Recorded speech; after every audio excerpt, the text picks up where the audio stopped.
اعوذ باللہ من الشیطان الرجیم بسم اللہ الرحمن الرحیم رب اشرح لی صدری ویسر لی امری واحلل عقدۃ من لسانی یفقہوا قولی رب یسر ولا تعسر وتمم بالخیر اللہم لا سہل الا ما جعلتہ سہلا وانت تجعل الحزن اذا شئت سہلا اللہم انفعنا بما علمتنا وعلمنا ما ينفعنا وزدنا علما آمین یا رب العالمین۔ آج ہم انشاءاللہ اللہ کے خاص فضل و کرم سے، اس کی خاص رحمت اور توفیق سے ہم سورہ سبا شروع کرنے جا رہے ہیں۔ سب سے پہلے ہم اسی کی حمد اور اسی کی تعریف اور اسی کا شکر ادا کرتے ہیں جس نے ہمیں اس قابل بنایا، جس نے ہمیں یہ بے مثال اور بے شمار نعمتیں اور رزق اور سہولیات میسر فرمائی، جس نے ہمیں یہ وقت اور یہ مہلت عطا فرمائی، اور خاص کر جس نے ہمارے دلوں میں یہ ڈالا کہ ہم اس بابرکت کلام کو سمجھنے کی کوشش کریں۔ اللہ تعالیٰ سے دعا ہے کہ اس کوشش میں ہمیں استقامت نصیب فرمائے، اس کے ذریعے سے اللہ تعالیٰ ہمیں صحیح سمجھ عطا فرمائے، صحیح راستے پر چلتے رہنے کی توفیق عطا فرمائے، اپنے ساتھ دوسرے ساتھیوں کی اصلاح کرنے کی توفیق عطا فرمائے، اور دنیا کے ساتھ ساتھ اللہ تعالیٰ خاص کر آخرت کی کامیابی اور آخرت کی فلاح ہمارے شامل حال کرے۔ آمین یا رب العالمین۔ سورۃ السبا یہ ترتیب قرآنی جو ہے، یہ ترتیب نصف، اس کے اعتبار سے یہ 34 نمبر کی سورہ ہے، اور ترتیب نزولی جو ہے، جس ترتیب سے صورتوں کا نزول ہوا وحی کی شکل میں نبی کریم صلی اللہ علیہ وسلم کے اوپر، اس اعتبار سے یہ 58 نمبر 58 نمبر پر یہ سورہ مبارکہ ہے۔ یہ سورہ مبارکہ جو ہے وہ مکی ہے، یعنی مکہ کے دور میں یہ نازل ہوئی۔ ہمیں پتہ ہے کہ مکی اور مدنی صورتوں میں فرق کیا ہے۔ اس میں ٹوٹل 6 رکوع ہیں اور 54 آیات ہیں۔ 6 رکوعات اور 54 آیات پر مشتمل یہ سورہ سبا، جو کہ ایک مکی سورہ ہے، اس کو آج ہم انشاءاللہ شروع کریں گے اللہ کا نام لے کر، اللہ کے حکم سے انشاءاللہ۔ لیکن اس سے پہلے حسب روایت یا حسب ہمارا جو پروگرام ہے اس کے مطابق پچھلا جو سبق جو ہم نے اپنی پچھلی مجلس میں دیکھا تھا، ان آیات کا ترجمہ ایک دفعہ یاد دہانی کے لیے دہراتے ہیں۔ وہ سورۃ الاحزاب کی آیت نمبر 63 سے لے کر 73 تک 10-11 آیات تھیں۔ ان کا ترجمہ کچھ یوں ہے، اللہ تعالیٰ فرماتے ہیں آیت نمبر 63 سے عنوان، اور یہ سورہ احزاب جو ہے یہ مدنی سورہ تھی۔ لوگ آپ سے قیامت کے بارے میں سوال کرتے ہیں، آپ کہہ دیجئے کہ اس کا علم تو صرف اللہ ہی کو ہے۔ آپ کو کیا خبر؟ بہت ممکن ہے کہ وہ بالکل ہی قریب ہو۔ اللہ تعالیٰ نے کافروں پر لعنت کی ہے اور ان کے لیے بھڑکتی ہوئی آگ تیار کر رکھی ہے، جس میں وہ ہمیشہ ہمیش رہیں گے، وہ کوئی حامی اور مددگار نہ پائیں گے۔ اس دن ان کے چہرے آگ میں الٹ پلٹ کیے جائیں گے، حسرت اور افسوس سے وہ کہیں گے کہ کاش ہم اللہ اور رسول صلی اللہ علیہ وسلم کی اطاعت کرتے، اور کہیں گے اے ہمارے رب، ہم نے اپنے سرداروں اور اپنے بڑوں کی مانی جنہوں نے ہمیں راہ راست سے بھٹکا دیا۔ پروردگار تو انہیں دگنا عذاب دے اور ان پر بہت بڑی لعنت نازل فرما۔ اے ایمان والو، ان لوگوں جیسے نہ بن جاؤ جنہوں نے موسیٰ کو تکلیف دی، پس جو بات انہوں نے کہی تھی اللہ نے انہیں اس سے بری فرما دیا، اور وہ اللہ کے نزدیک باعزت تھے۔ اے ایمان والو، اللہ تعالیٰ سے ڈرو اور سیدھی سیدھی سچی بات کیا کرو، تاکہ اللہ تمہارے کام سنوار دے اور تمہارے گناہ معاف فرما دے۔ اور جو بھی اللہ اور اس کے رسول کی تابع داری کرے گا اس نے بڑی مراد پا لی، اور آیت نمبر 72 جو کہ ایک بہت اہم آیت تھی، ہم نے اپنی امانت کو آسمانوں پر، زمین پر اور پہاڑوں پر پیش کیا، لیکن سب نے اس کے اٹھانے سے انکار کیا اور اس سے ڈر گئے، مگر انسان نے اسے اٹھا لیا، وہ بڑا ہی ظالم اور جاہل ہے۔ یہ اس لیے کہ اللہ تعالیٰ منافق مردوں عورتوں اور مشرک مردوں عورتوں کو سزا دے، اور مومن مردوں عورتوں کی توبہ قبول فرمائے، اور اللہ تعالیٰ بڑا ہی بخشنے والا اور مہربان ہے۔ یہ آخری سبق جو ہم نے پڑھا تھا، جو اس کا ترجمہ تھا اور مفہوم تھا، اس میں کچھ پوائنٹ جو ہیں وہ بہت ہی اہم تھے، جن کا ہم مختلف الفاظ میں مختلف انداز سے ذکر کرتے چلے آتے ہیں، لیکن اللہ تعالیٰ نے یہاں پر ایک دوسرے انداز میں ایک دوسرے پہلو سے اس کا ذکر کیا قیامت کے متعلقہ۔ اور یہ جو اختیار جو انسان کے پاس ہے، وہ در حقیقت ایک امانت ہے اللہ تعالیٰ کی، جو کہ اس امانت کو اللہ تعالیٰ نے پہلے آسمانوں اور زمین اور پہاڑوں پر پیش کیا، لیکن انہوں نے اس اختیار کا جو انجام کار ہے اس سے ڈرتے ہوئے اس اختیار کو، اس امانت کو اٹھانے سے انکار کر دیا۔ لیکن انسان جو کہ جس کو ظلوماً و جہولا کہا گیا، جو کہ ظالم اور جاہل ہے، ظالم اور جاہل کا بھی ہم نے دیکھا کہ ایکچولی کیا اس کا مطلب ہوتا ہے، تو اس نے اپنی جلد بازی میں تھوڑے سے فائدے کے لیے، تھوڑی سی آسانی کے لیے اس نے اس کو اٹھا لیا، اور پھر آج انسان کی حالت جو ہے وہ ہمارے سامنے ہے۔ بھارت بڑھتے ہیں آج کے اگلے سبق کی طرف، سورہ سبا، جو کہ جیسا کہ ذکر کیا جو کہ مکی سورہ ہے، جس کے 6 رکوع اور 54 آیات ہیں۔ سورہ سبا، سبا جو ہے وہ سورہ کا نام ہے، اور اسی سورہ مبارکہ کی آیت نمبر 15 میں قوم سبا کے بارے میں ذکر ہے۔ اس مناسبت سے اس کا نام جو ہے وہ سبا رکھا گیا، اور جیسا کہ ہمیں پتہ ہے کہ بڑی صورتیں جو ہیں ان کا نام در حقیقت صرف ان کی پہچان کے لیے، ان کی آئیڈینٹیفیکیشن کے لیے ہے، سارے کے سارے جو اس میں موضوعات ہیں ان کو وہ نام جو ہے وہ کور نہیں کرتا۔ ہم نے اس سے پہلے بھی حضرت سلیمان علیہ السلام اور ملکہ سبا کا واقعہ جو ہے وہ ایک سورہ میں تفصیل سے پڑھا تھا، غالباً سورہ لقمان میں تھا، میں یقیناً بھول رہا ہوں شاید۔ اس میں ہم نے دیکھا تھا کہ حضرت سلیمان کے ساتھ ملکہ سبا کی جو حکومت تھی وہ بھی بہت بڑی اور وسیع و عریض تھی، اور اللہ تعالیٰ نے بہت ساری مطلب انعام و کرام اور بہت ساری وسعت عطا کی ہوئی تھی اس قوم سبا کو، اور بہت ہی خوشحال قوم تھی وہ۔ اور تھوڑا سا واقعہ ہم نے اس میں دیکھا تھا، مزید تفصیل جب اس سورہ مبارکہ میں آئے بھی تو ہم اس میں دیکھیں گے۔ اس مناسبت سے اس کا نام جو ہے سورہ ہے سبا ہے۔ زمانہ نزول کے اعتبار سے اگر دیکھا جائے تو یہ مکہ کے شروع کے مدنی نبوی جو پیریڈ ہے، یا شروع سے کچھ بعد، یعنی تقریباً 4 سال 3 4 سال یا 5 سال کی مدت گزر گئی نبی کریم صلی اللہ علیہ وسلم کی نبوت کا اظہار ہوئے، اس وقت کی یہ سورہ مبارکہ ہے۔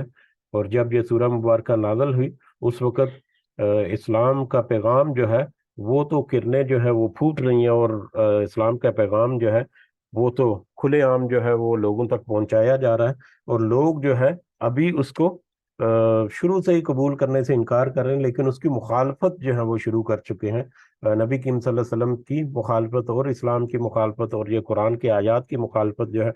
اس کا آغاز جو ہے وہ کھلے عام ہو چکا ہے۔ ابھی تک اس طرح کے جو ظلم و ستم ہے جو کہ مڈ مکن پیریڈ میں یا آخری مکہ کے دور میں ہوئے، اس طرح کی ظلم و ستم وغیرہ جو ہے یا مسلمانوں کے اوپر جو جبر اور جو ان کے ناانصافیاں تھیں وہ بھی شروع نہیں ہوئی اس طرح سے، لیکن اس سے پہلے انکار اس کا واضح طور پر کافروں کی طرف سے، مشرکوں کی طرف سے آ چکا ہے، اور وہ طرح طرح کی باتیں جو ہیں وہ بھی بنا رہے ہیں، اسلام کے راستے میں روڑے اٹکانے جو ہیں وہ بھی ہیں شامل۔ لیکن اس کے علاوہ نبی کریم صلی اللہ علیہ وسلم کے بارے میں مختلف طرح کے القابات وہ بھی ان کے مطلب عام وہ اب دیتے ہیں، اور مخالفت بھی کھل کر کرتے ہیں۔ تو یہ ایک پیریڈ ہے جس کے دوران یہ سورہ جو ہے وہ نازل ہوئی. اور اس کے علاوہ مکی اور مدنی صورتوں کے جو موضوعات ہیں ان میں بھی ہم دیکھیں، کیونکہ وہاں پر جو دو مختلف طرح کے لوگ جو ہیں یا گروہ جو ہیں جن کے ساتھ مکالمہ ہے یا جن کے ساتھ یہ خطاب ہے، وہ گروہ جو ہے فرق ہے. مدینہ کے دور میں ہم نے ابھی سورہ احزاب میں بھی دیکھا کہ منافقین جو ہے وہ بہت زیادہ پراثر ہے. منافقین کا بہت زیادہ تذکرہ ہوتا ہے. جو منافقین ہمیں پتہ ہے کہ وہ منہ سے زبان سے تو کلمہ کہتے لیکن دل سے وہ قبول نہیں کرتے. لیکن مکی دور میں مشرکین جو ہیں جو کھلے عام واضح الفاظ میں اسلام کا انکار کرتے اور اس کی مخالفت کرتے تھے، لہذا وہ دشمن جو ہے مکی دور میں وہ کھلے عام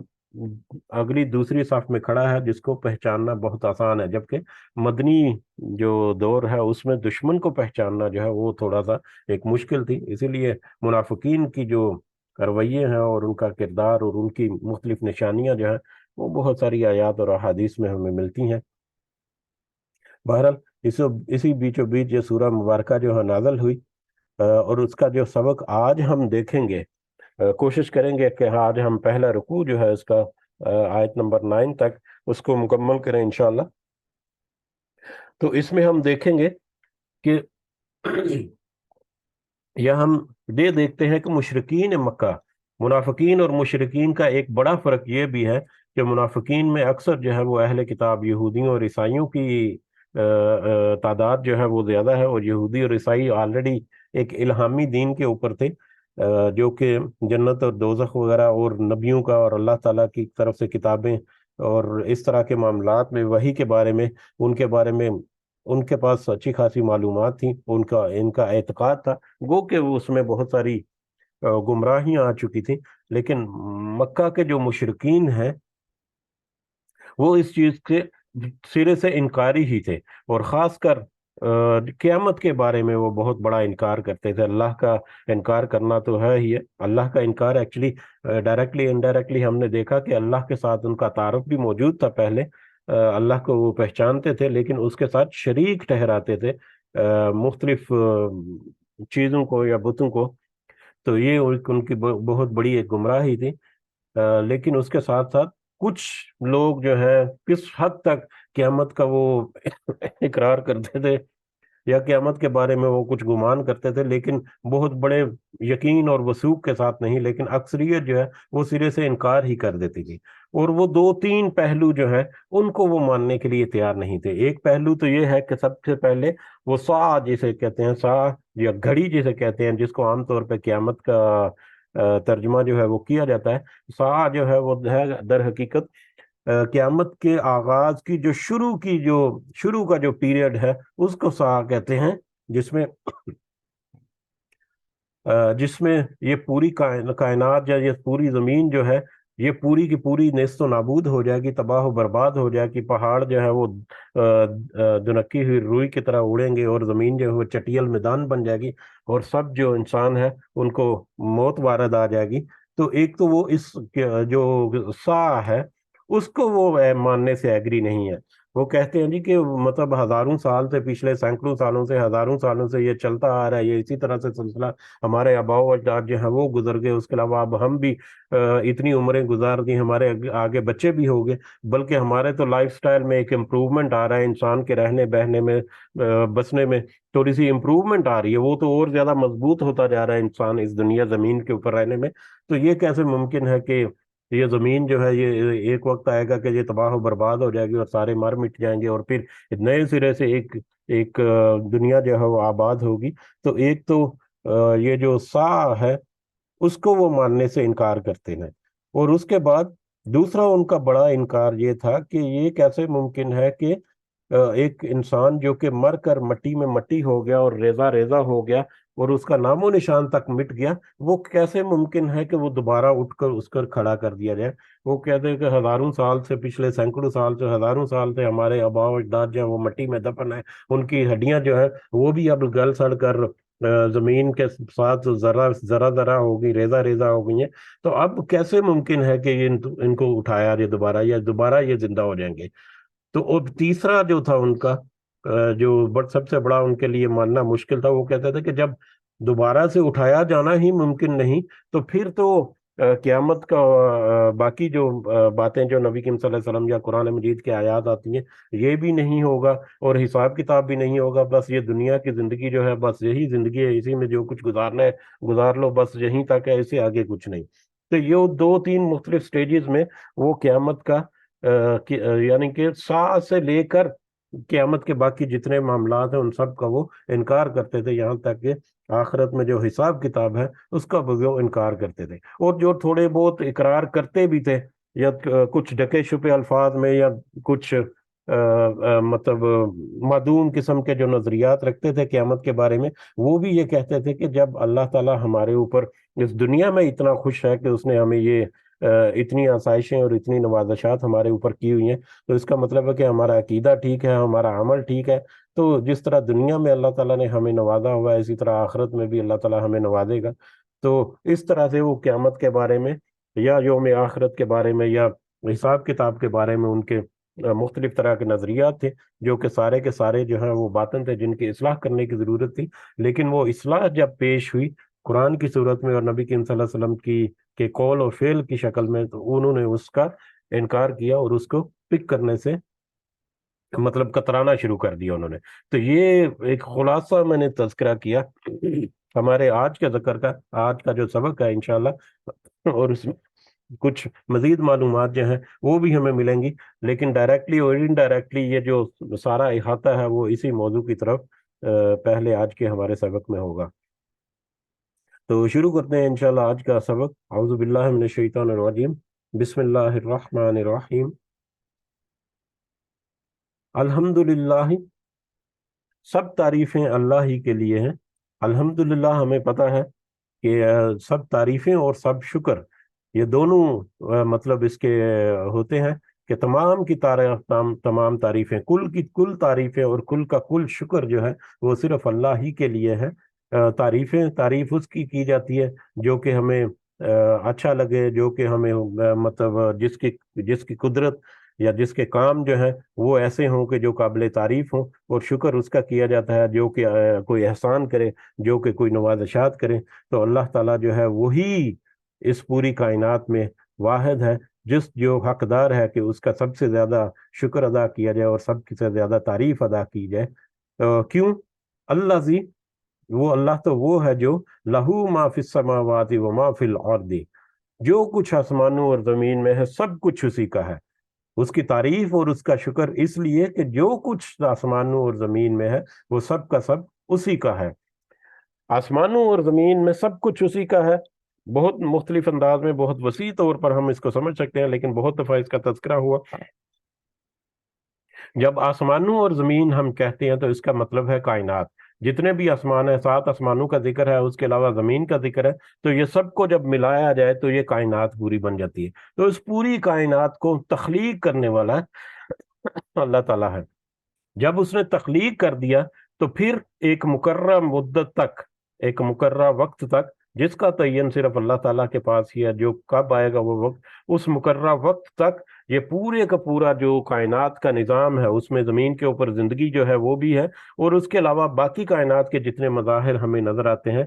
چاہے جانداروں کے درمیان کوئی تعلق ہے، بات جاتا ہے، ان کے اپنا لائف سٹائل ہے، اپنے رہنا سہنا ہے، یا جن کو ہم بے جان کہتے ہیں، در حقیقت ان میں بھی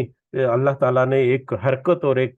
ایک روانگی جو ہے وہ رکھی ہوئی ہے۔ ہر چیز جو ہے وہ اپنے میدان میں گھوم رہی ہے اور ایک سمت پر وہ رواں دواں ہے، وہ آخرت کی منزل کی طرف رواں دواں ہے۔ تو اللہ تعالیٰ نے یہ اس پوری کائنات کو نہ صرف تخلیق کیا بلکہ ان کے درمیان جو ایک کمیونیکیشن سسٹم، ان کی زندگی کو اس مقررہ وقت تک برقرار رکھنے کے لیے جو اس کے لیے لوازمات ہے، جو اس کی خوراک ہے، جو اس کو زندہ رہنے کے لیے اس مقررہ وقت تک جو کچھ اس سے چاہیے وہ سب کچھ اس کو باہم پہنچائے ہوئے بھی ہے۔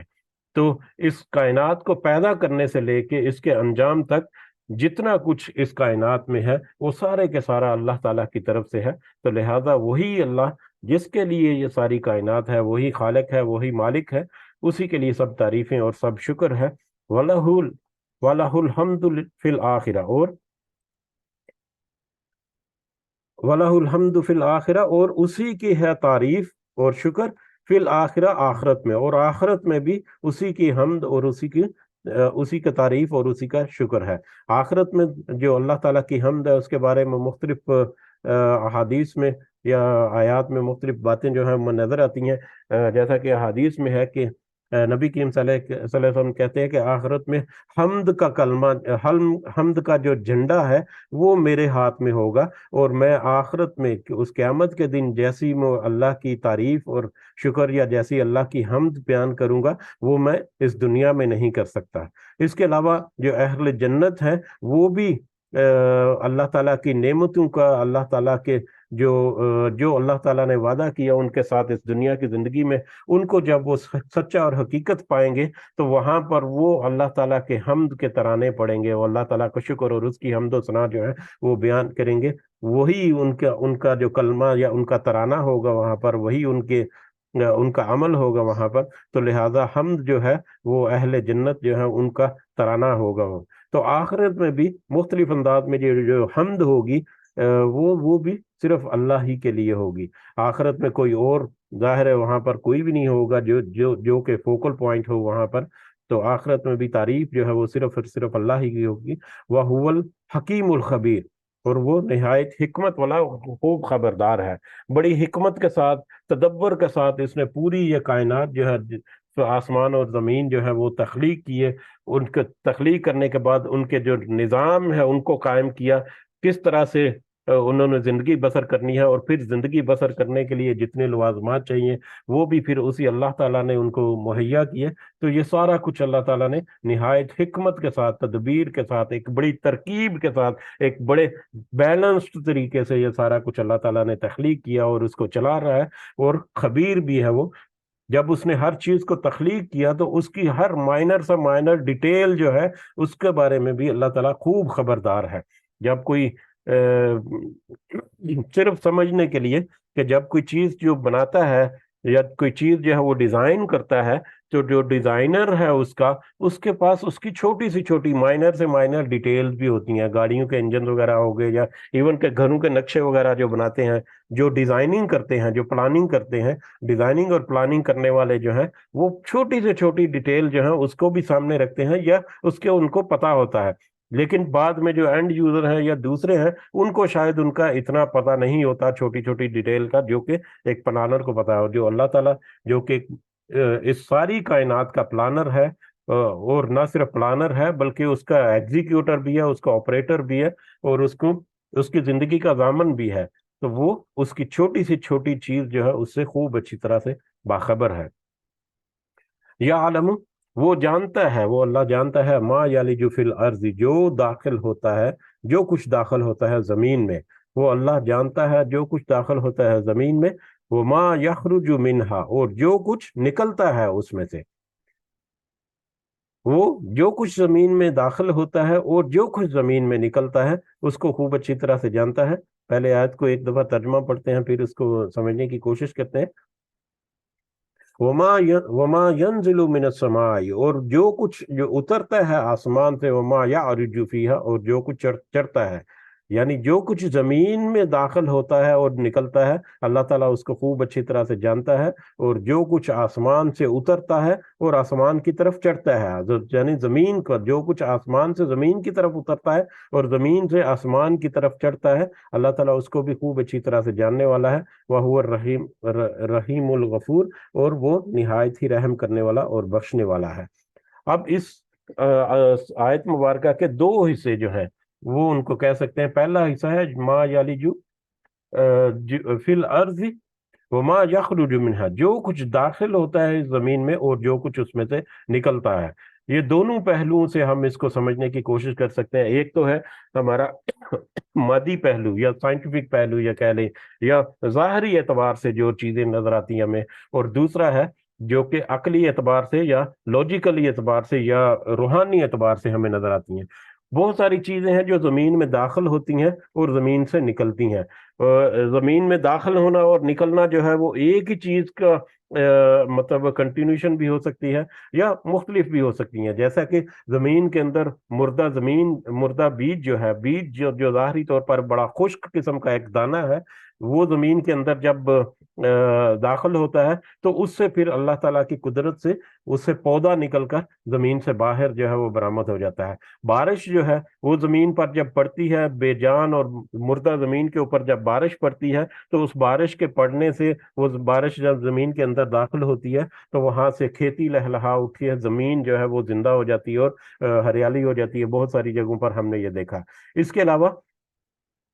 وہ زمین جو ہے وہ اس کے اندر خزانے چھپے ہوئے ہیں جو مختلف طریقوں سے مختلف انداز میں ہمارے سامنے نکلتے ہیں۔ یہ پیٹرولیم ہے، معدنیات ہے،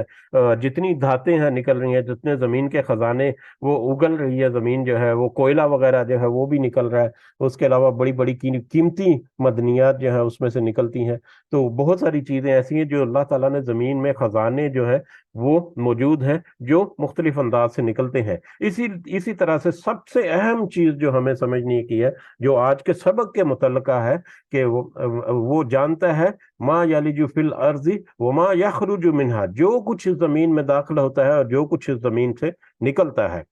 زندگی جو ہے ہر طرح کی، تقریباً ہر طرح کی زندگی جو ہے وہ اسی زمین سے پیدا ہوتی ہے اور اسی زمین میں داخل ہو کر فنا ہو جاتی ہے، چاہے وہ انسان ہے، چاہے وہ چرند پرند ہے، چاہے وہ مطلب پودے ہیں۔ فصل جو ہے، فصلیں جو ہیں وہ ہمیں بہت آسانی سے اس کو سمجھنے میں اس میں مدد ملے گی ایک کوئک ریویو کے طور پر، کہ اللہ تعالیٰ کس طرح سے اسی زمین کے اندر سے بیج ڈالتے ہیں، کھاد مطلب کسان بیج ڈالتا ہے اور وہاں سے فصل جو ہے وہ اگتی ہے۔ وہ فصل ایک خاص مدت تک، عام طور پر 2 4 مہینے، 5 مہینے، 6 مہینے تک ایک فصل کی عمر ہوتی ہے، یا زیادہ سے زیادہ کچھ عرصہ اور کر لیں تو اس دوران میں وہ فصل جو ہے پک کر کٹ جاتی ہے اور ختم ہو جاتی ہے، اور پھر اگلے سیزن میں دوبارہ سے وہ وہاں سے اٹھ جاتی ہے۔ تو وہ زمین کا اندر بیج کا جانا اور فصل کا نکلنا ایک پورا یہ سائیکل ہے۔ اسی طرح سے انسان بھی ہے، اسی طرح سے باقی جتنے جاندار بھی ہیں یا جانور جو ہیں، ان کو بھی اگر ہم دیکھا جائے تو وہ بھی جب ان کی زندگی جب ختم ہوتی ہے، یا جب وہ مردہ جسم ہوتے ہیں، تو وہ یہ زمین کی مٹی ہی ان کو کھا پی جاتی ہے، اور پھر مختلف انداز سے دوبارہ سے وہ زندگی جو ہے زندگی کی شکل میں سامنے آ جاتی ہے۔ انسان کی شکل میں اگر ہم دیکھیں، بہت دفعہ تذکرہ ہوا کہ انسان کا جو مادی وجود ہے، روحانی وجود نہیں، مادی وجود جو ہے انسان کا، وہ اسی زمین کے جو اجزاء ہے انہیں سے مل کر بنا ہوا ہے، اور پھر وہ مادی جسم جو ہے انسان کا، وہ اسی زمین میں دوبارہ سے فنا ہو جاتا ہے۔ اگر ہم اس کو ایک کلوز بریکٹ میں سمجھنے کی کوشش کریں کہ ایک انسان جو ہے وہ جب کھاتا پیتا ہے تو اس کا بولو براز جو ہے وہ بایو فرٹیلائزر کی شکل میں دوبارہ کھیتوں میں جاتی ہے۔ اب تو خیر کھادیں وغیرہ جو آ جاتی ہیں، لیکن لوجیکل انڈرسٹینڈنگ کے لیے انسان جب کھاتا تھا تو کھیتوں وغیرہ میں جا کر اپنی حاجت جو ہے وہ پوری کرتا تھا، اور وہ جب اس سے جو اجزاء تھے وہ دوبارہ سے خوراک کے اندر شامل ہو کر دوبارہ سے انسان جو ہے ان کو کنزیوم کرتا تھا۔ وہ الگ سے ٹاپک ہے کہ کس طرح سے پیوریفیکیشن ہے، وہ کس طرح سے وہ بھی ایک بہت ہی خوبصورت اور بہت ہی اللہ تعالیٰ کی قدرت کے نشانیاں جو اس میں نظر آتی ہیں۔ لیکن ہم انسان کی زندگی کو، مادی زندگی کو اگر ہم دیکھیں، اس کا مادی جسم جو ہے تو اسی زمین کے اجزاء جو ہے ان سے وہ تخلیق پاتا ہے، اور انہی اجزاء سے وہ پھر واپس انہی اجزاء میں وہ کنورٹ ہو جاتا ہے۔ ابھی ہم نے آخری جو سورہ احزاب کی آخری آیات میں ہم نے جو دیکھا تھا، اللہ تعالیٰ کی امانت جو ہے اختیار کی شکل میں، اس وقت بھی ہم نے یہ سمجھنے کی کوشش کی تھی کہ انسان کی اصل حقیقت کیا ہے۔ جب انسان ایک مادی جسم لے کر اس دنیا میں آتا ہے تو اس کے اندر جو حواس خمسہ ہے، اس میں سننے کی طاقت جو ہے، اس میں بولنے کی طاقت جو ہے، اس میں عقل و شعور جو ہے، سوچنے سمجھنے کی صلاحیت جو ہے، وہ کیا ہے؟ وہ در حقیقت اللہ کا امر ہے، یا اللہ کا وہ ایمانت ہے، یا اللہ کی وہ روح ہے جو انسان کو اللہ تعالیٰ نے عطا کی تھی، جو حضرت آدم کے مطلب کو پھونکا، اور اس کے بعد جتنی بھی زندگی کا جو وجود ہے، انسانی جسم اور روحانی جسم جو ہے دو الگ الگ چیزیں ہیں۔ تو جب یہ دنیا، جب مٹی جو ہے اسی سے اجزاء بن کر ایک اٹھیں گے، اور اس میں اللہ تعالیٰ مطلب اپنا خاص جو حکم جو پھونکتا ہے، تو یہ بہت ہی زیادہ اس کے چانسز ہے، بلکہ یہ یقیناً یہ چانسز ہے کہ دوبارہ ایسا کرنا بالکل آسان ہے۔ غرض یہ کہ بہت ہی مختلف انداز سے اس کو سمجھا جا سکتا ہے. ہو سکتا ہے میں اپنے الفاظ جو ہے اس طرح سے نہ چوز کر سکا ہوں، لیکن یہ جو انسان کی زندگی کا لائف سائیکل ہے، اسی مٹی میں جانا اور اسی مٹی سے باہر نکلنا، پھر فنا ہو کر اسی مٹی میں مل جانا، جب وہ زندگی باہر نکلتی ہے تو اللہ تعالیٰ اس سے اس میں تخریق پیدا کرتا ہے، اور اس میں عقل و شعور اور اس میں بولنے چالنے کی جتنی صلاحیتیں ہیں وہ پیدا کرتا ہے. لیکن جب وہی زندہ جسم جو ہے، جو چل پھر سکتا تھا، جو بول سکتا تھا، جو سن سکتا تھا، وہی سارا کا سارا ایکوپمنٹ اس کا، وہی سارا کا سارا مادی جسم، جب اللہ تعالیٰ اس میں سے روح نکالتے ہیں یا زندگی جو ہے اس کا خاتمہ ہوتا ہے، تو وہ سارے کا سارا جسم زمین پر ہی دھرا رہ جاتا ہے. وہی ووکل کارڈ جو کہ گلے میں فٹ ہے، جس کے ذریعے سے آواز نکلتی ہے، لیکن وہ اس قابل نہیں کہ اس سے آواز نکل سکے. وہی کان جو مادی کان ہے، جس میں ہوا کے ارتعاش جو ہے اس کو سینس کر کے ایئر ڈرم آگے مڈل ایئر تک اور انٹرنل ایئر تک اور پھر برین تک وہ سگنل پہنچاتا ہے، وہ سارا کچھ یہاں پر موجود ہے. لیکن اس میں جو زندگی جو اللہ تعالیٰ نے عطا کی تھی، وہ زندگی اللہ تعالیٰ نے واپس لے لی. تو دوبارہ سے یہ مادی جسم جو پیدا کر کے وہ زندگی جو اس نے ایک عارضی وقت کے لیے عطا کی تھی، دوبارہ سے وہ کبھی بھی وہ ایسا کر سکتا ہے. یہ اس کے دائرہ اختیار میں ہے. اس میں کسی قسم کا کوئی شک نہیں ہے. عقلی طور پر بھی اگر ہم دیکھیں تو اس میں کوئی شک کی گنجائش نہیں کہ ایسا کرنا عین ممکن ہے بغیر کسی شک و شبے کے. اور ابھی ہم نے حدیث بھی پڑھی تھی، آگے جا کے اس کا مزید آئے گا کہ یہ جمعرات کو حدیث بھی ایک پڑھی تھی کہ جس نے لا الہ الا اللہ یعنی کلمہ پڑھ لیا، یعنی کہ توحید کے اوپر جو کام کاربند ہو گیا، جس نے میری رسالت کے اوپر یقین کر لیا اور اس نے بغیر کسی شک و شبے کے وہ اپنی زندگی گزاری اس میں، تو پھر اللہ تعالیٰ اس کو جنت جو ہے ضرور عطا فرمائیں گے. تو لہٰذا زمین کے اندر داخل ہونا اور زمین کے اندر باہر ہونا، زمین سے باہر نکلنا مختلف طریقوں سے، چاہے وہ سائنٹیفکلی کر لیں، مادی اعتبار سے کر لیں یا روحانی اعتبار سے کر لیں، یہ سارا کچھ جو ہے اللہ تعالیٰ خوب اس کو اچھی طرح سے جانتا ہے. اور اسی طرح ینزل من السماء وما یعرج فیہا، جو کچھ اترتا ہے آسمان سے زمین کی طرف اور جو کچھ زمین سے چڑھتا ہے آسمان کی طرف. جس طرح سے پہلے حصے میں ہم نے دیکھا کہ ہم عقلی اور مادی اعتبار سے بھی دیکھ سکتے ہیں اور روحانی اعتبار سے بھی دیکھ سکتے ہیں، اسی طرح سے آیت کے دوسرے حصے میں بھی ہے کہ بہت ساری چیزیں ایسی ہیں جو ظاہری طور پر یا مادی طور پر زمین کی طرف اترتی ہیں آسمان سے. جب ہم آسمان سے کہیں، یہاں پر زیادہ ڈیفینیشن نہیں ہے، اوپن طور پر ہم جب کہیں تو ہمارے آسمان سے، ہمارے سروں کے اوپر سے جب یہ زمین کی طرف آتی ہیں یا آسمان کی طرف سے زمین کی طرف آتی ہیں، تو اس میں ایک بادل جو ہے اس کا بڑا ایک رول ہے. جیسا کہ بادل جو ہے وہ اس کے بخارات جو ہیں وہ زمین سے اٹھتے ہیں آسمان کی طرف اور پھر آسمان سے بارش کی شکل میں واپس زمین کی طرف وہ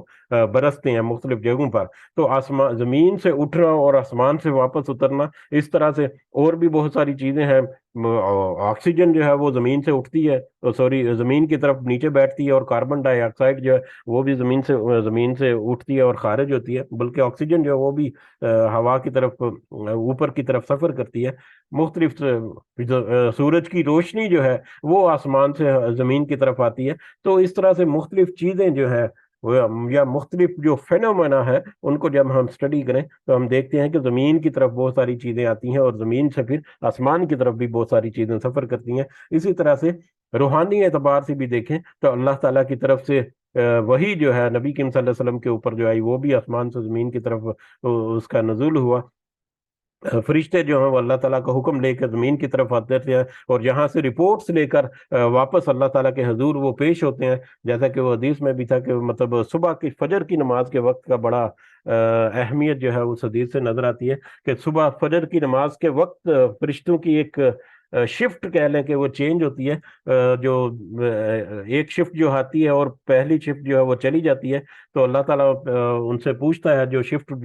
جب جاتے ہیں جا کر جو رپورٹنگ کرتے ہیں اللہ تعالیٰ کو، تو اللہ تعالیٰ پوچھتا ہے کہ جب تم گئے تھے تو میرا مومن کیا کر رہا تھا؟ تو وہ فرشتے گواہی دیتے ہیں کہ وہ تم نماز کے لیے جمع تھے. اور جب فرشتے سے پوچھتا ہے جب تم آیا تو میرا بندہ کیا کر رہا تھا؟ تو وہ فرشتے گواہی دیں گے کہ جب ہم واپس پلٹے تو پھر بھی وہ نماز کے لیے جمع تھے. تو فجر کی نماز کی ایک بہت اہمیت، اور اس میں پھر فرشتوں کا پھر آنا جانا، اس کے علاوہ اللہ کا حکم جو ہے وہ آسمان سے زمین کی طرف. اسی طرح سے انسان کی روح جو ہے وہ بھی اسی طرح سے اس کا عمل ہے زمین کی طرف اس کا آنا اور پھر واپس پلٹ کر آسمان کی طرف جانا. تو یہ دونوں اعتبار سے ہم عقلی اور مادی اعتبار سے بھی اس کو سمجھ سکتے ہیں، اور روحانی اعتبار سے یا ہمارا جو مذہبی اعتبار ہے اس طریقے سے بھی ہم سمجھ سکتے ہیں آج کے دونوں حصوں کو، کہ جو کچھ زمین میں داخل ہوتا ہے اور اس میں سے نکلتا ہے، اور جو کچھ آسمان سے زمین کی طرف اترتا ہے اور جو کچھ زمین سے آسمان کی طرف چڑھتا ہے، وہ الرحیم الغفور، اور وہ نہایت رحم کرنے والا اور بخشنے والا بھی ہے. رحم کرنے والا، اب زمین پر اترنا اور چڑھنا اور زمین میں داخل ہونا اور نکلنا، اس میں انسان کا بھی بہت سارا عمل ہے، اس میں باقی پوری زندگی کا دار و مدار بھی اس میں ہے. پوری زندگی جو ہے اس کا تواتر بھی اسی میں ہے کہ زمین میں داخل ہوا، باہر نکلا اور پھر آسمان سے نکلا اور آسمان کی طرف واپس چڑھا. تو یہ پوری زندگی کا جو سفر ہے وہ بھی اس میں مقید ہو جاتا ہے. تو یہ پوری زندگی کو گزارنے کے لیے اللہ تعالیٰ نے بہت رحم کیا ہوا ہے پوری کائنات کے اوپر، اور خاص کر انسان کے اوپر اگر دیکھا جائے تو انسان کے اوپر تو اللہ تعالیٰ نے خاص اپنی رحمت کی ہوئی ہے. اور سب سے بڑی رحمتوں میں سے ایک رحمت اللہ تعالیٰ کی یہ ہے کہ اس کے غرغرہ کے وقت تک اس کو توبہ کی توفیق یا توبہ کی مہلت جو ہے وہ اللہ تعالیٰ نے اس کو عطا کی ہوئی ہے. تو یہ اللہ تعالیٰ کی بہت رحمت ہے جو کہ پوری نوع انسانی کے لیے دنیا تک محدود ہے. آخرت میں تو پھر اللہ کی رحمت جو ہے صرف ان لوگوں کے لیے ہوگی جو توحید کے اوپر جنہوں نے اپنے آپ کو کاربند رکھا اور آخرت میں اللہ کے حضور پیش ہوں گے. اور پھر غفور ہے، بہت بخشنے والا بھی ہے. اس زندگی کے چکر میں اگر کچھ کمی بیشی ہو جائے، کوئی اونچ نیچ ہو جائے، تو جو کوئی توبہ کرتا ہے صحیح معنوں میں اپنے آپ کو مطلب اللہ کی طرف واپس لے کر آتا ہے، رجوع کرتا ہے اور آئندہ نہ کرنے کا وعدہ کر کے اللہ کے حضور اپنی توبہ پیش کرتا ہے، تو پھر اللہ تعالیٰ اسے بخشنے والا بھی ہے. وقال الذین کفروا، اب آگے اس موضوع کی طرف آ رہا ہے. وقال الذین کفروا، اور وہ لوگ جن سب نے کفر کیا. اب یہاں پر ظاہری اعتبار سے تو یہ بہت بغیر کسی شک و شبے کے یہ مشرکین کی طرف اشارہ ہے، لیکن اگر ترجمے کے اعتبار سے یا معنوی اعتبار سے دیکھا جائے تو کافرو جو ہے وہ انکار کرنے والے ہیں. جن سب نے انکار کیا، وہ لوگ جنہوں نے انکار کیا کس کا؟ قرآن مجید کا یا نبی کریم صلی اللہ علیہ وسلم کا، اسلام کا، اس کے احکامات کا، یا باقی جتنے معاملات ہیں. جس نے اللہ کے احکامات کا اور اس کی وحی کا اور اس کے رسول کا صلی اللہ علیہ وسلم انکار کیا، لا تأتین الساعہ، وہ کہتے ہیں، وہ کہا، جنہوں نے جو انکار کرنے والے ہیں انہوں نے کہا لا تأتین الساعہ، نہیں آئے گی ہم پر قیامت، یا نہیں آئے گی ہمارے اوپر وہ گھڑی جس میں وہ ساعہ جو ابھی ہم نے سمجھنے کی کوشش کی کہ وہ وقت ہے جس میں یہ پوری کائنات یا پوری زمین جو ہے وہ نیست و نابود ہو جائے گی اور پورے انسان جو ہے وہ ان کو موت آ جائے گی اور پوری زندگی جو ہے وہ مٹ جائے گی، اور پھر نئے سرے سے چٹیل میدان بن کر یہ زندگی جو ہے زمین جو ہے وہ آئے گی. اور پھر تو یہ وقت جو ہے ساعہ قیامت کا، یہ جو وقت ہے اس کا وہ انکار کرتے ہیں کہ وہ کہتے ہیں کہ نہیں آئے گی، ہمیں یہ یقین ہے کہ وہ نہیں آئے گی. جبکہ کل، اللہ تعالیٰ کہتے ہیں کل، آپ کہہ دیجئے ان کو صلی اللہ علیہ وسلم، بلا، کیوں نہیں آئے گی. آپ ان سے کہہ دیجئے کہ کیوں نہیں آئے گی. اب کیوں نہیں آئے گی میں وہ سارے لوجیکل انڈرسٹینڈنگ اور سارے جو ہمارے ظاہری فینومینا جو ہے، جو ہم نے کوشش کی کہ اس کو مختصر انداز میں دیکھیں کہ آسمانوں اور زمین کی تخلیق اور اس کے زندہ رہنے اور اس کے چلتے رہنے میں اللہ تعالیٰ کی حکمت اور اللہ تعالیٰ کی جو تدبیر ہے، اور پھر زمین کے اندر آنا اور باہر نکلنا، زمین سے اور آسمان سے اترنا اور چڑھنا، یہ سارے عوامل جو ہیں ان کو ظاہری آنکھ نے بھی اگر انسان جو ہے وہ سوچ سمجھنے کی کوشش کرے تو پھر اس کو یہ یقین ہونا چاہیے کہ ہاں، جو کچھ آتا ہے زمین کے اوپر وہ سارے کا سارا نیست و نابود ہو جاتا ہے. تو ایک وقت آئے گا یہ کائنات بھی اسی طرح سے نیست و نابود، یہ عقلی دلیل کے طور پر ہی بھی دیکھا جا سکتا ہے. تو اللہ تعالیٰ کہتے ہیں ان سے کہہ دیجیے آپ صلی اللہ علیہ وسلم کہ بلا، کیوں نہیں آئے گی، ذرا غور و فکر تو کرو. وَرَبِّی، قسم ہے میرے رب کی، لَتَأْتِيَنَّکُمْ، بلا شبہ ضرور آئے گی تم پر. ان سے کہہ دیجئے کہ کیوں نہیں آئے گی، بلا شبہ یہ ضرور آئے گی تم پر. اس میں کوئی شک و شبہ کی گنجائش نہیں کہ وہ ضرور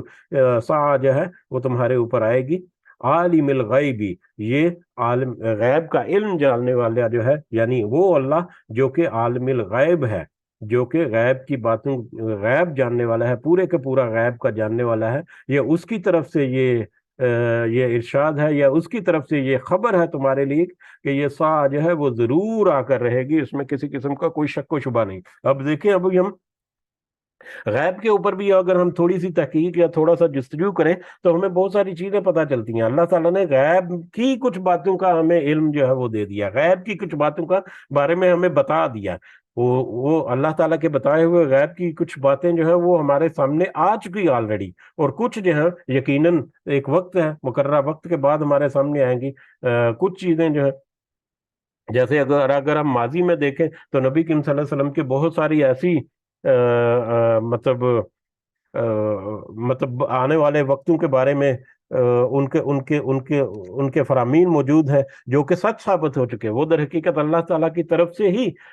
انسان کو بتا دیا گیا کہ آئندہ آنے والے وقتوں میں یہ کچھ ہوگا، جو دنیا میں ہم دیکھ بھی رہے ہیں، اور کچھ آلریڈی گزر چکا ہے، اور کچھ آئندہ آنے والے دور میں آج ہم گمان کرتے ہیں کہ اس طرح سے ہونے جا رہا ہے۔ اور کچھ چیزیں ایسی ہیں جو کہ آخرت میں قیامت کے بارے میں یا جنت اور دوزخ کے بارے میں انسان کی آنکھ جو ہے وہ خود دیکھ لے گی، لیکن آج ہمارے لیے وہ غائب ہے، لیکن اللہ تعالیٰ نے ان کا ہمیں بتا دیا ہوا۔ اس کے علاوہ بہت ساری غیب کی باتیں ایسی ہیں جو صرف اور صرف اسی کو پتا ہے۔ اس نے جتنا ضرورت تھا ہمارے سمجھنے کے لیے، ہمیں اصلاح کرنے کے، اللہ تعالیٰ نے ہمیں بتا دیا۔ تو اب غیب میں سے وہ باتیں اگر انسان کسی بھی وقت ہے، زندگی کے کسی بھی وقت، چاہے ماضی کا انسان ہے، چاہے آج کا انسان ہے، چاہے مستقبل کا انسان ہے، صرف انسانی جو ہسٹری ہے اسی کو سٹڈی کر لے تو اسی میں بہت ساری چیزیں ایسی پتہ چل جائیں گی جو کہ اللہ تعالیٰ نے پہلے سے بتا دی ہوئی تھی ہمارے سے پہلے آنے والے لوگوں کو بھی، اور آج ہمیں بھی پتہ ہے کہ آئندہ آنے والے لوگوں کے بارے میں کچھ معاملات جو ہیں ان کے بارے میں، جیسے دجال کے بارے میں اور بہت ساری ایسی چیزیں۔ اس میں پھر انسانوں کا کردار، رویہ جو ہے وہ کیسا ہوگا، اور مومنین کا کیا رویہ ہوگا، اور ان کو کیا کرنا چاہیے، وہ بھی اللہ تعالیٰ نے سارا کچھ بتا دیا ہوا۔ تو بعد میں آنے والی چیزیں جو آج ہمارے سامنے نہیں ہیں، ہمارے غیب میں ہے، چھپی ہوئی ہیں، پردے میں ہے، لیکن اللہ تعالیٰ نے بتا دی۔ اس کے علاوہ بھی جو کچھ ہے، اللہ تعالیٰ تو ہر چیز کا جاننے والا ہے، وہ عالم الغیب ہے، لیکن اس غیب میں سے کچھ چیزیں اس نے تمہیں بتا دی۔ تم غور و فکر کرو، روحانی طور پر بھی اور عقلی طور پر بھی تم اس نتیجے پر پہنچے گی کہ بلا کیوں نہیں وہ آئے گی، ربی لتأتینکم، قسم ہے میرے رب کی، بلا شبہ وہ ضرور آئے گی بغیر کسی شک و شبے کے۔ لا یعذب عنہ مثقال ذرہ، نہیں وہ پوشیدہ رہتی اس سے ایک ذرے کے برابر بھی، فی السماوات ولا فی الارض، نہ آسمانوں میں اور نہ ہی زمین میں۔ وہ ہر چیز کا جاننے والا ہے، اور اس سے آسمانوں اور زمین میں کوئی چیز چاہے وہ ذرے کے برابر ہی بھی ہے وہ پوشیدہ نہیں رہتی۔ ذرہ جو ہے اس کی ٹیکنیکل ڈیفینیشن جو دیکھا جائے اگر تو سب سے چھوٹا ذرہ، سب سے چھوٹی چیز جس کو مزید چھوٹا نہ کیا جا سکے، یہ ایک سمپل سی ڈیفینیشن ہے جس کو ہم سائنٹیفک لینگویج میں ایٹم بھی کہتے تھے، لیکن اب ایٹم کو مزید تقسیم کر دیا تو اب ذرے کی ڈیفینیشن جو پہلے ذرے کی ڈیفینیشن جو ایٹم کی جاتی تھی، کیونکہ سائنس جو وہ کہتی تھی کہ ایٹم جو ہے وہ ناقابل تقسیم ذرا ہے، لیکن اب ایٹم جو ہے اس کو بھی فردر تقسیم ہو چکی ہے، کوارکس نام کے کچھ اور اس میں پارٹیکل جو ہے وہ ملے ہیں، وہ الگ سے ڈیٹیل ہے، لیکن ذرہ کی جو ڈیفینیشن عربی زبان میں دیکھا جائے تو کوئی ایسی چھوٹی سے چھوٹی چیز جس سے چھوٹی چیز ممکن نہیں۔ تو کوئی بھی چھوٹی سے چھوٹی چیز جو ہے وہ چاہے وہ آسمانوں میں ہے، کائنات زمین میں، یعنی پوری کائنات میں کہیں پر بھی ہے، وہ اللہ سے پوشیدہ نہیں رہ سکتی۔ ولا اصغر من ذالک، نہ ہی چھوٹی اس سے، یعنی چھوٹی سے چھوٹی چیز ذرہ جو ہے نہ ہی اس سے بھی چھوٹی، اگر کوئی سوچے کہ اس سے بھی چھوٹی ہو سکتی ہے کہ وہ بھی نہیں، ولا اکبر، اور نہ ہی اس سے بڑی، نہ ہی اس ذرے سے بھی چھوٹی اگر ممکن ہے، اور نہ ہی اس سے بڑی چیزیں تو ساری آتی ہیں اس میں، الا فی کتاب مبین، مگر وہ ایک واضح کتاب میں۔ یہ سارا کچھ جو ہے، اس سارے علم کا احاطہ، یا سارا کچھ جو ہو رہا ہے، سارے فینومینا قیامت تک کے لیے یا اس کے بعد تک کے لیے یا پہلے جتنے تھے، یہ سب کے سب ایک واضح کتاب میں یا لوح محفوظ میں اللہ تعالیٰ نے آلریڈی درج کر دیے ہوئے ہیں۔ تو یہ ان کے لیے جو انکار کرنے والے ہیں ان کو یقین کرنے کے لیے کائنات جس نے بنائی ہے وہ اس کائنات کے ذرے سے چھوٹی سے چھوٹی ڈیٹیل سے بہت خوب اچھی طرح سے واقف ہے، اس سے کوئی چیز پوشیدہ نہیں ہے۔ یہ وہ رب جو ہے جو غیب میں سے، جو غیب کا علم جاننے والا ہے، اور اس میں کچھ چیزیں اس نے تمہیں بھی بتا دی، وہ رب یہ کہہ رہا ہے کہ بلا شبہ ضرور آئے گی یہ قیامت، یا سا جو ہے لیجزی، اور وہ کس لیے آئے گی قیامت یا سا جو ہے لیجزی الذین آمنوا وعملوا الصالحات، تاکہ وہ بدلہ دے ان کو جو سب ایمان لائے اور جن سب نے نیک عمل کیے، تاکہ جو نیک ایمان لانے کے بعد جنہوں نے نیک عمل کیے تاکہ ان کو اللہ تعالیٰ ایک نیک اور اچھا بدلہ جو ہے وہ عطا فرمائے۔ یہ امانت کی ڈیفینیشن میں بھی ہم نے دیکھا کہ امانت جو اختیار ہے، اور اللہ تعالیٰ نے یہ اختیار ہی اس لیے دیا تاکہ وہ پھر آزمائے اور پھر بعد میں انصاف کے ساتھ جس کا جو حق بنتا ہے، جو انصاف کے ساتھ ہے، وہ اس کو عطا فرمائے۔ تو یہ قیامت اس لیے آئے گی، یہ نہ سمجھو کہ بس یہ دنیا میں ہی سارا کچھ ہے، قیامت آئے گی، ضرور آئے گی، اور یہ اس لیے آئے گی کہ جو آج ایمان لے کر آئے ہیں اور ایمان کے ساتھ ساتھ جنہوں نے اس ایمان کے اوپر عمل بھی کیا پریکٹیکلی، وہ ان سب کو اللہ تعالیٰ بدلہ دے، نیک بدلہ دے۔ اولئک لہم مغفرۃ ورزق کریم، اور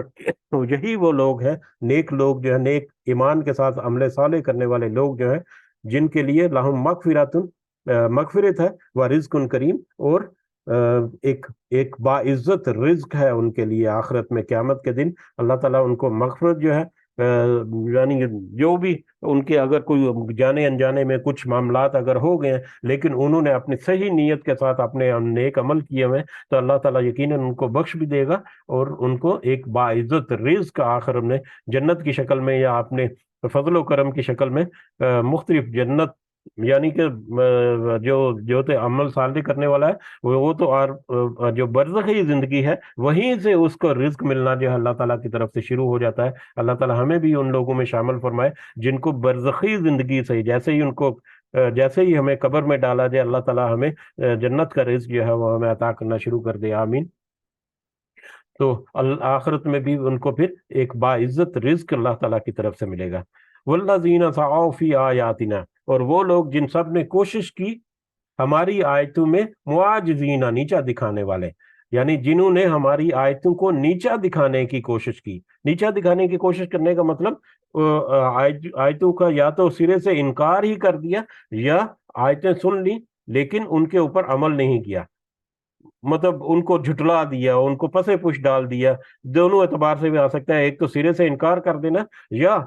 اگر مان بھی لینا تو پھر اس کی طرف توجہ نہ کرنا، اس کو بس پسے پش ڈال دینا اور اس کو بس فوقیت نہ دینا، اہمیت نہ دینا۔ تو یہ سارا کچھ وہ لوگ جنہوں نے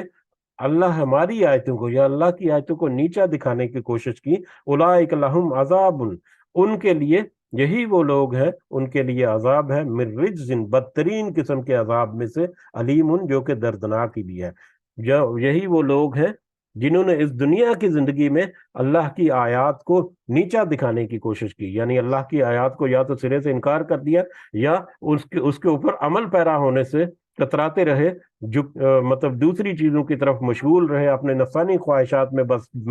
دنسے رہے اور پھنسے رہے۔ تو ایسے لوگوں کے لیے بدترین اور دردناک عذاب میں سے اللہ تعالیٰ عذاب دے گا۔ استغفر اللہ، اللہم لا تجعلنا منہم،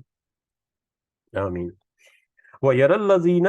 اور وہ دیکھتے ہیں وہ لوگ، اوت العلم، جو دیے گئے علم، اور جو وہ لوگ جن کو علم دیا گیا وہ دیکھتے ہیں کہ الذی، جو انزل الیک، جو کچھ ان کی طرف نازل کیا گیا ہے، من ربک، ان کے رب کی طرف سے، یا آپ من ربک، آپ کے رب کی طرف سے، صلی اللہ علیہ وسلم، هو الحق، یہ تو وہی حق ہے۔ وہ لوگ جن کو اللہ تعالیٰ نے علم دیا وہ اللہ کی طرف سے آپ پر صلی اللہ علیہ وسلم، یعنی کہ یہ وحی یا قرآن جو ہے وہ نازل ہو رہا ہے، جو اس کی طرف جب وہ دیکھتے ہیں تو وہ یہ کہتے ہیں یا وہ یقین کرتے ہیں کہ یہی حق ہے۔ علم کے بارے میں بھی ابھی پچھلی ہی آیت میں مطلب سورہ احزاب کی وہی جو آیت جو ہے جہول، جب اس میں جاہل کا ہم نے دیکھا تھا تو مطلب اس میں مطلب ہم نے دیکھا تھا کہ علم اور جہل جو ہے دونوں ایک دوسرے کے اپوزٹ ہیں۔ جس طرح جاہل جو ہے، کسی کو اگر جاہل کہا جائے تو اس کا مطلب یہ نہیں کہ وہ ان پڑھ ہے، ہو سکتا ہے کہ وہ بڑا پڑھا لکھا ہو۔ آج کل کے جو بڑے بڑے سائنٹسٹ جو ہیں، بڑے بڑے اعلیٰ تعلیم یافتہ اور اعلیٰ ٹیکنالوجی کے حامل، لیکن روحانی اعتبار سے وہ جاہل ہے، کیونکہ وہ اللہ کی جو قدرت ہے اس کو دیکھ کر بھی اللہ کی وحدانیت، اس کی توحید جو ہے اس کے اوپر وہ یقین نہیں کرتے یا اس کو وہ ماننے سے انکاری رہتی ہیں۔ تو سارا دنیا کا علم جو ہے ہونے کے باوجود وہ انکاری ہیں یا اس رستے کی طرف نہیں آتے تو وہ جاہل ہے۔ اسی طرح سے علم جو ہے، عالم ہے، جاننے والا وہ بھی ہے کہ جس کو کوئی انفارمیشن ہے، کوئی چیز اس کو بتائی گئی، کوئی چیز اس کو سمجھائی گئی، کوئی پیغام اس تک پہنچایا گیا، جیسے کہ یہ قرآن کی شکل میں ہمارے سامنے پیغام ہے، اس پیغام کو اس نے قبول کیا، اس کے اوپر اس نے تھوڑا سا غور و فکر کیا، عقلی طور پر اس نے تسلیم کیا، نہ صرف اس کو تسلیم کیا، اس کو قبول کیا، بلکہ اس کے اوپر پھر یقین بھی کیا، علم الیقین بھی کسے کہہ سکتے ہیں، کہ نہ صرف اس نے اس کو قبول کیا بلکہ اس کے اوپر یقین کیا، اور یقین کر کے پھر اس نے اس کے مطابق اپنے آپ کو اپنی اصلاح کی، اپنی فائن ٹیوننگ کی۔ تو در حقیقت وہ بندہ ہے جس کو ہم کہہ سکتے ہیں کہ وہ علم والا ہے، یا جس کو اس کے علم نے نفع دیا روحانی اعتبار سے یا اخروی اعتبار سے، جس کو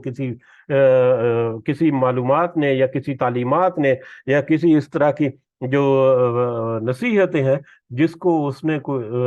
جس نے اس سے نفع حاصل کیا، در حقیقت وہی ہے جس نے علم حاصل کیا، یا وہی ہے جو علم رکھنے والا ہے۔ تو ایسے وہ لوگ جنہوں نے جن کو اللہ تعالیٰ نے علم عطا کیا، یعنی وہ مومنین، سارے کے سارے مومنین، اس میں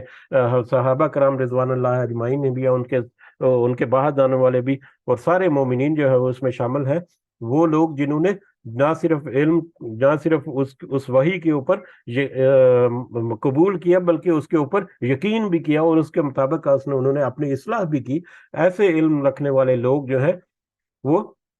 اور جب وہ دیکھتے ہیں جو کچھ اللہ تعالیٰ کی طرف اتارا جاتا ہے، تو وہ یہ گواہی دیتے ہیں والحق، کہ وہی سچ ہے، وہی حقیقت ہے، یہی حق ہے، یہی سچ ہے، اور ایسا ہی ہے، اس میں کوئی شک و شبے کی گنجائش نہیں۔ وہ یہدی، اور ایسے ہی لوگ ہیں وہ یہدی جن کو وہ ہدایت کرتا ہے اللہ تعالیٰ، الی صراط العزیز الحمید، اس راستے کی طرف جو کہ خوب غالب، یعنی اللہ کی طرف، خوب غالب والے کی طرف، اور خوب حمید وہی حمد سے ہے جس کی تعریف کی جائے، جس کی تعریف کی جائے اس کو حمید کہتے ہیں، یعنی اللہ تعالیٰ، کہ وہ اللہ جو ہے وہ اس غالب اور حمید کی طرف ان کی ہدایت بھی کرتا ہے، اس راستے کی طرف، یعنی اس راستے پر چلتے ہوئے رہنے کی ان کو توفیق بھی عطا کرتا ہے، اور ان کو راستہ جو ہے وہ بھی دکھلاتا ہے پھر ان کو۔ وقال الذین کفروا، اور وہ لوگ جنہوں نے، اور کہا ان لوگوں نے جنہوں نے کفر کیا، جنہوں نے انکار کیا، انکاری لوگ جو ہے، کافر لوگ یا انکاری لوگ جو ہے، انہوں نے کہا هل ندلکم، کیا ہم دلالت کریں، علی رجل، ایک آدمی پر، ینبئکم، وہ خبر دیتا ہے تمہیں، اذا مزقتم، جب تم ریزہ ریزہ کر دیا جاؤ گے۔ کیا ہم، وہ کافر جو ہے یا انکار کرنے والے جو ہیں، وہ انہوں نے کہا کیا ہم تمہیں ایک ایسے شخص کی دلالت کریں یا ایسے شخص کی خبر دیں جو کہ تمہیں بتاتا ہے، ینبئکم، جو کہ تمہیں بتاتا ہے یا تمہیں خبر پہنچاتا ہے، اذا مزقتم، کہ جب تم ریزہ ریزہ ہو جاؤ گے، یعنی کہ مر مٹ کر نیست نام و نشان تمہارا مل جائے گا، کل ممزق، بالکل نہیں ریزہ ریزہ کیا جانا، یعنی جب تم مٹی میں مل کر ریزہ ریزہ ہو جاؤ گے، اور نہ صرف ریزہ ریزہ ہو جاؤ گے بلکہ تمہارا نام و نشان تک مٹ جائے گا۔ یعنی ایک تو یہ ہے کہ قبر میں کسی میت کو دفن کیا، کچھ سال، 2 سال، 3 سال کے بعد اس کی ہڈیاں رہ گئیں، کچھ عرصے کے بعد وہ ہڈیاں بھی ناپید ہو گئیں، اور ہو سکتا ہے کہ اس کے کچھ جو نشانی جو ہے یا کچھ اثرات جو ہیں وہ ملتے ہوں کہ یہاں پر کوئی کسی کو دفن کیا جاتا، اور ہو سکتا ہے کہ لمبے عرصے کے بعد وہ اس کے اثرات جو ہیں، اس کے آثار جو ہیں وہ بھی ختم ہو جائیں۔ تو ممزق، تم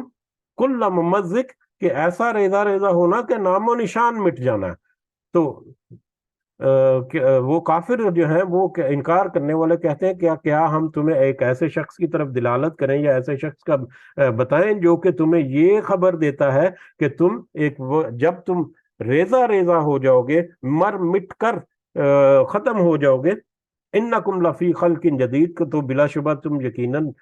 پیدائش میں ہوگے ایک نئی، اس کے بعد تمہیں ایک نئی پیدائش میں تخلیق کر دیا جائے گا، یا نئے دوبارہ سے تمہیں زندہ کر دیا جائے گا۔ یہ اب کافر جو ہے وہ آپس میں ایک دوسرے کے ساتھ بات کرتے تھے، یہ آیت بھی اور اگلی آگے بھی اس کے، کہ آپس میں ایک دوسرے کے ساتھ وہ مذاق کے طور پر یا آپس میں ایک دوسرے کے اوپر وہ حیرانگی کے طور پر یہ بات کرتے تھے،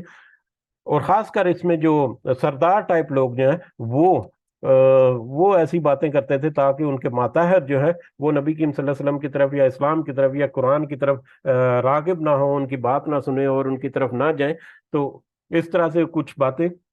اور وہ کہتے تھے آپس میں بات کرتے ہوئے کہتے تھے کہ کیا ہم مطلب ایک شخص کی طرف، یہ نبی کریم صلی اللہ علیہ وسلم کی طرف کا اشارہ ہے، کہ کیا تو ہم تمہیں اس شخص کی طرف بتائیں، نعوذ باللہ، جو کہتا ہے کہ جب تم ریزہ ریزہ ہو جاؤ گے جب تم ریزہ ریزہ ہوگا، تمہارا نام و نشان تک مٹ جائے گا، تو پھر تمہیں دوبارہ پیدا کر دیا جائے گا، یا تمہاری دوبارہ سے پیدائش ہوگی. جیسا کہ شروع کے ہم نے آج کے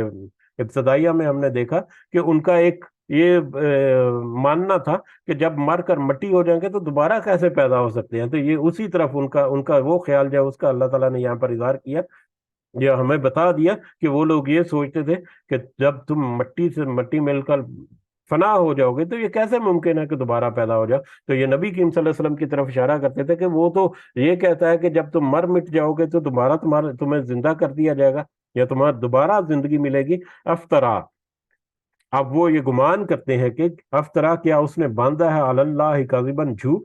کیا وہ شخص نعوذ باللہ یعنی کہ نبی کریم صلی اللہ علیہ وسلم کے بارے میں کہہ رہے ہیں یا تو اس نے اللہ پر ایک جھوٹ باندھا ہے، ام بھی جنہ، یا اس کو کوئی جنون ہو گیا ہے، یا کوئی سایہ وغیرہ ہو گیا ہے.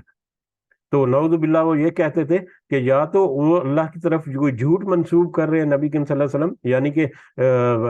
اب اللہ جو ہے اس کا تعارف تو تھا مشرقین کو، لیکن وہ اس بات کو ماننے کے لیے ریڈی نہیں تھے کہ دوبارہ سے زندہ ہو جائیں گے وہ مرنے مٹنے کے بعد. تو پھر وہ کہتے کہ یہ نبی کریم صلی اللہ علیہ وسلم جو ہے معاذ اللہ،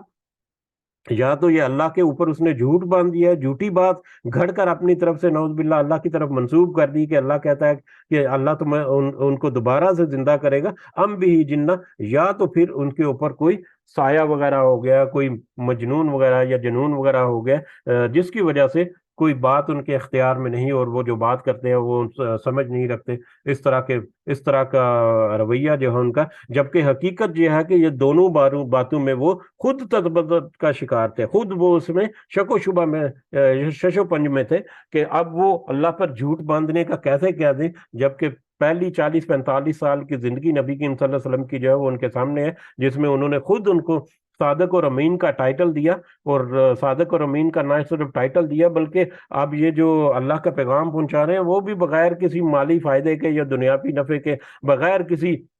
ریٹرن کے وہ اللہ کا پیغام پہنچا رہے ہیں، کہ بغیر کسی لالچ کے پہنچا رہے ہیں. تو وہ اس کو ثابت نہیں کر سکتے کہ یہ جھوٹ بول رہے ہیں. مطلب اسی طرح سے ان کو جنون وغیرہ کا معاملہ، اس کو بھی وہ ثابت نہیں کر سکتے. اس میں بھی وہ شک و شبہ کے جو باتیں جو نبی کریم صلی اللہ علیہ وسلم کر رہے ہیں وہ لاجیکلی اگر ان کو دیکھا جائے، تھوڑا سا سمجھا جائے، تھوڑا سا غور و فکر کیا جائے، تو وہ ایسی باتیں ہیں جن کو جٹلانا ممکن نہیں ہے. تو یہ دوسرا جو پہلو ہے اس کی طرف بھی وہ دل سے مطلب وہ ان کے لیے ممکن نہیں. تو اب وہ خود جو ہے وہ مکافرین یا مشرکین جو ہے وہ خود بھی اس میں تذبذب یا خود بھی اس میں شش و پنج کا شکار ہے کہ دونوں میں سے کون سی بات ٹھیک ہے.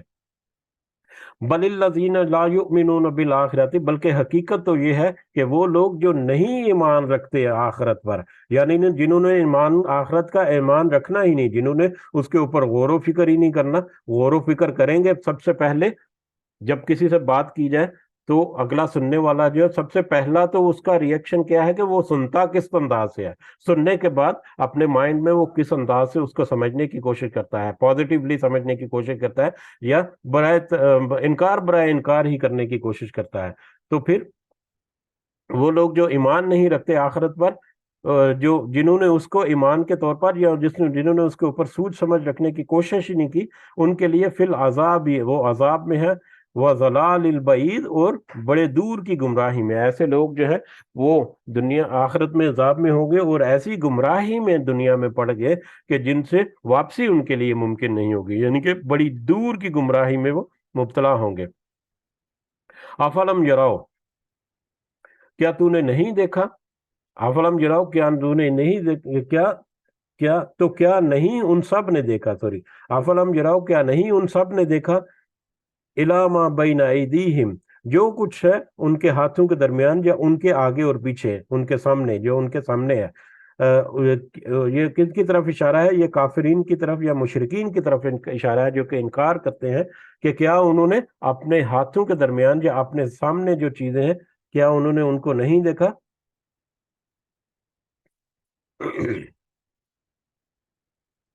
وما خلفہم، اور جو کچھ ان کے پیچھے ہے، جو کچھ ان کے سامنے اور جو ان کے پیچھے، یعنی ان کے آگے اور پیچھے، یا ان کے اطراف میں جو چیزیں ہیں کیا ان کو انہوں نے نہیں دیکھا؟ من السماء والارض، جو آسمانوں میں اور زمین میں، یعنی آسمانوں اور زمین، اس کا پوری کائنات میں جو ان کے آگے پیچھے، جو ان کے مختلف اطراف میں جو چیزیں ہو رہی ہیں، جو فینومینا ہو رہا ہے، جو زندگی کا سائیکل چل رہا ہے، جو دن اور رات کا آنا جانا ہے، جو صبح اور شام کا ہے، جو موسموں کا عدلنا بدلنا ہے، جو آسمان سے بارش برستی ہے، جو زمین سے لہلہا اٹھتی ہے،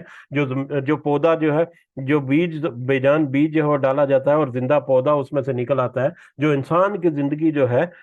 یہ ساری کی ساری چیزیں اس میں جمع ہوگی کہ کیا وہ اپنے ارد گرد آسمانوں اور زمین یا اس کائنات میں ہونے والے جو مظاہر ہیں، اللہ کی قدرت کے جو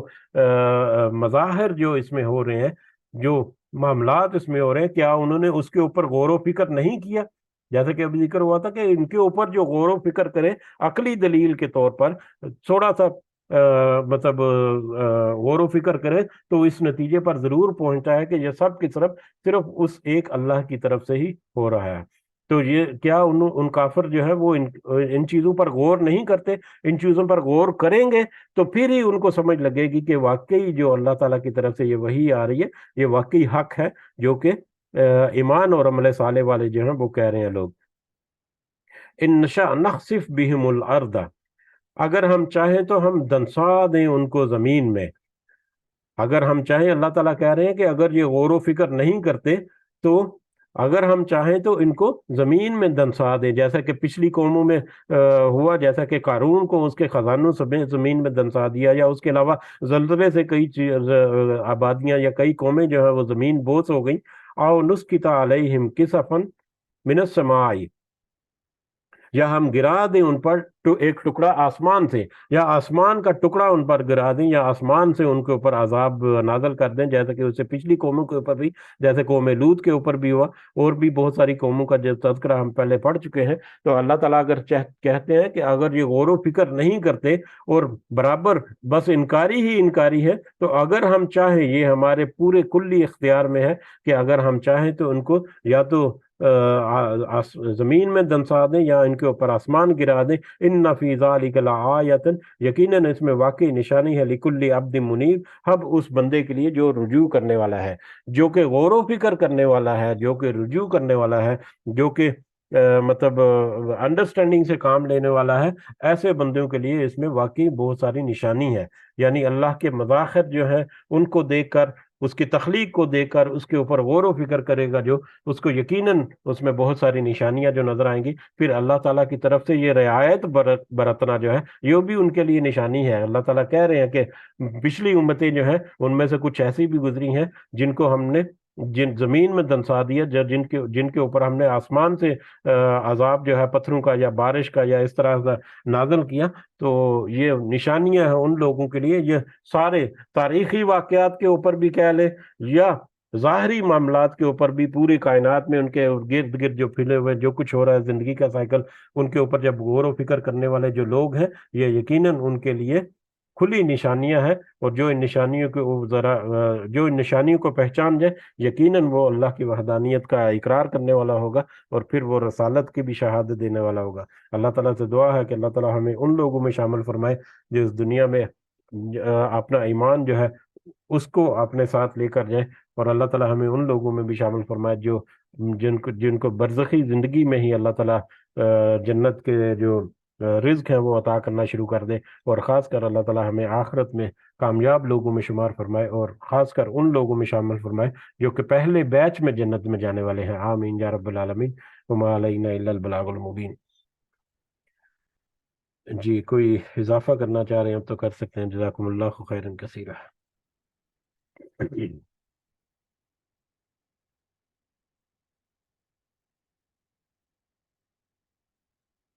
جی، اب آج وقت بھی کافی ہو گیا، معذرت۔ سب کے لیے دعاؤں میں ضرور یاد رکھیں، اللہ تعالیٰ سب کو اپنے خاص حفظ و امان میں رکھیں۔ سب کے جتنے ظاہری اور باطنی مسائل ہیں، جو بھی ان کے حاجات اور نیک خواہشات ہیں، اللہ تعالیٰ سب کو قبول فرمائے اور سب کو آسانی کے ساتھ ان کو مہیا فرمائے۔ جو مسائل ہیں اللہ تعالیٰ ان میں اپنی خاص مدد ہمیں فراہم کرے۔ ہمارے والدین کو اللہ تعالیٰ صحت سے بھرپور زندگی عطا فرمائے، اور جو اس دنیا سے رخصت ہو گئے اللہ تعالیٰ انہیں بھی اپنے خاص فضل و کرم سے جنت الفردوس میں اعلیٰ مقام عطا فرمائے۔ رب ارحمہما کما ربیانی صغیرا، رب ارحمہما کما ربیانی صغیرا، رب ارحمہما کما ربیانی صغیرا۔ ربنا آتنا في الدنيا حسنة وفي الآخرة حسنة وقنا عذاب النار۔ ربنا ظلمنا أنفسنا وإن لم تغفر لنا وترحمنا لنكونن من الخاسرين۔ ربنا تقبل منا إنك أنت السميع العليم وتب علينا إنك أنت التواب الرحيم۔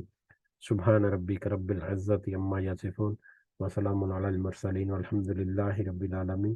سبحانك اللهم وبحمدك أشهد أن لا إله إلا أنت أستغفرك وأتوب إليك۔ جزاكم الله خيرا كثيرا۔ السلام علیکم ورحمۃ اللہ وبرکاتہ۔